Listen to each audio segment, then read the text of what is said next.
Okay guys, this is the little video on my pressure pot. I'll try and make it as quick as possible. So first things first, I have a project in the pot. The little tiered stand that's in the pot was made with some MDF cut by Dennis and some cotton bobbins that I stuck together with super glue and then covered in silicone so that resin wouldn't get stuck to them. So this is my pot. This little thing here is super important. This is the pressure release valve for safety in case you go over the maximum pressure of your pot. The maximum pressure of my pot is 80, but I never even go near that. But I have this little thing set to 70. How you set this, because when you come, it'll only be set to about 30. You take off this red cap, and then there's a bit you can twist. And you just twist it until you get to the pressure that you kind of want. This is the on-off tap, most important. This is the off position. That's how you get the air in, and when you want to close it, you do that.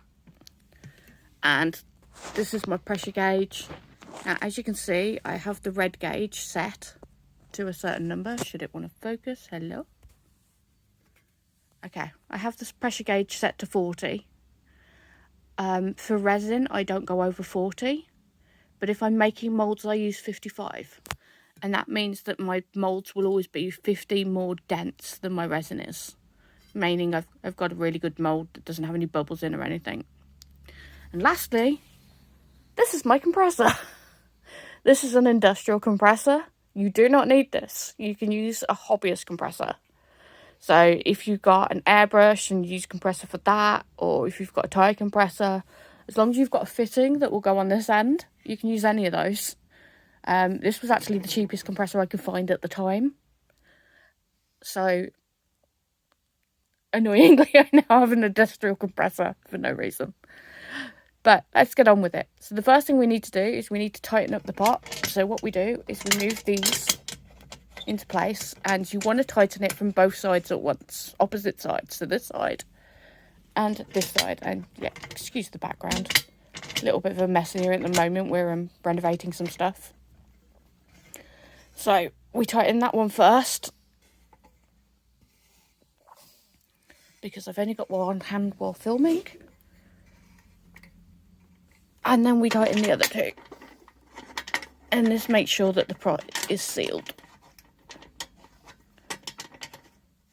And once you get the hang of it, it's a really simple process. It's just tightening up the pot and filling it. There's not much to it.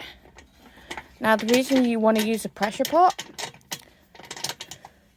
is vacuum chambers are great for pulling the bubbles out of your resin when you start using your resin. But after that, you can still get bubbles. So things that you've mixed in might make bubbles, etc. Whereas pressure pots will get bubbles after your resin's in the mould. So it will squish the bubbles down and down and down and down until they're microscopic or they're gone completely, whereas a vacuum chamber pulls them out. So what we're going to do now is we're going to pressurize the compressor, but actually I've already done it because it's really noisy, and the way you do that is you just flip your button. As you can see, I've already got air in there, and then what we do is we connect this bit to this bit. And this bit's a bit noisy, so I'm not going to do it on camera. I'm going to pause while I do it. And we'll pressurise the pressure pot. And what will happen is that black needle, I will move. I don't know why my camera's not focusing. I will move it until it's in line with the red needle. So I will be right back while I do that, because it's really noisy. Okay, so we're back. As you can see, my black line is now nearly in line with my red line. I went a little bit over, but it doesn't matter. My tap is closed. And now you just walk away and leave it. And you just leave it for about 12 hours. So we're going to walk away. My cat is headbutting me while I try and film. Hello, Max. We love you. So we're going to walk away. And I'll be back. Obviously, I'm saying about 12 hours. But that's because of the resin that I'm using in this one today. You go with whatever the curing time of your resin is. It's not going to make the resin cure faster, but it will cure bubble free. So if your resin is 4 hours, walk away for 4. If your resin is 12 hours, etc., just walk away. And actually, I think I used 4 hours, so I'll be back a bit quicker than I think. I'll go and check what I used. So see you in a minute. Okay, we're back again. So first things first, we're going to take this off because we don't need that no more. And then we're going to release this. And this is going to sound really loud for a minute, but you can make it less. This is going to get all the pressure out the pot. It's a bit of more of a violent noise if you open the tap all the way, which I'm about to do. But I just wanted you to hear it, so I'll be right back again. But once all the air is out your pot, you can see my black needle has returned down to 0. There's no more air in the pot.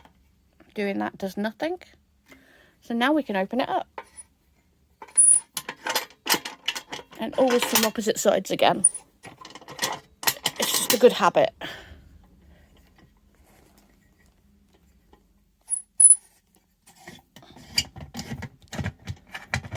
Now, when I'm making dice, I use cap moulds. A lot of dice makers use sprue moulds, but that means the main body of the resin is completely covered in silicone, encased.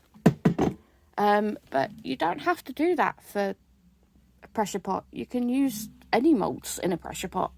So like this is a blanks mould.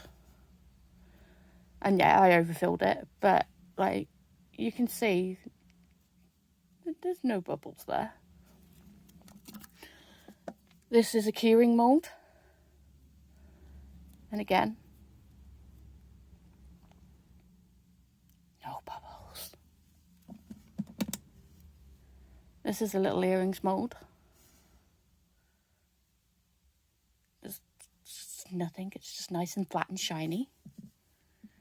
And this is a dice mould. This is a cap mould. This is one of my D20s. So this is what I mean when I say that the dice are completely encased. There's no top open to the air. But you can use any mould in a pressure pot. I have more of these trays that aren't tiered like this one. This one's tiered so I can get as much in as possible. But I have some that are just flat. So I can get any dice mould in, any mould in here that I want, as long as it will fit in my very generous pot. And it will get rid of all the bubbles. And what I'll do is I'll do a demould separately, and I'll show you all the bubble items out of the moulds bubble free.